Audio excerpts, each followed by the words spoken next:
Galabad akong ulo ni Mita, guys. Invite ko niya og kaning music license ko no. Try. Ang nahitabo ning try ko.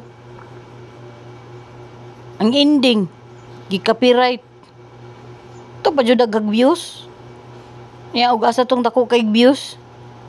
Mao inoy dili tagaan og kuan. Buang mitahan ni. Labad. Ano kayang pulos sa ano? Invite niya. Mita, wag ka nang mag-invite. Kung hindi mo naman panindigan, takot ka lang siguro magpasahod. Nako, nang gigigil ako sa iyo. Ang dami kong iniisip ngayong araw, dumagdag ka pa.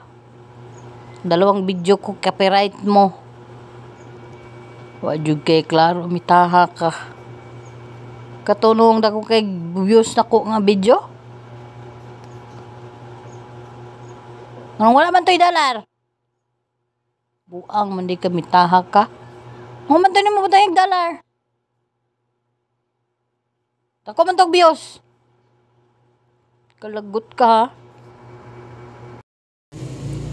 Yung iba nga umiihi pa dyan sa camera. Hindi mo violation.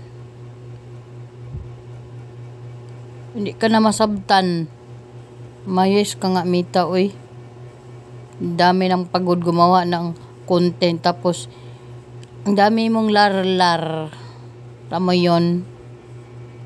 Dami mo talagang ityo sa buhay, Mita. Tandaan mo yan. Maawa ka na, Mita. Pagod na ako magawa ng video, Mita. Tantanan mo ng kaka-issue sa aking videos ha. Bati na tayo, Mita. Way lami si Mita, guys. Gi-copyright niya akong music. Nag-invite ko niya og kuan. Pwede na ako mo try o gamit sa music license. Ang naitabo ni gamit ko. Gi-copyright pa guman. Daghang kay views. Yawa ka, Mita. Yawa ka. Scammer kang dako.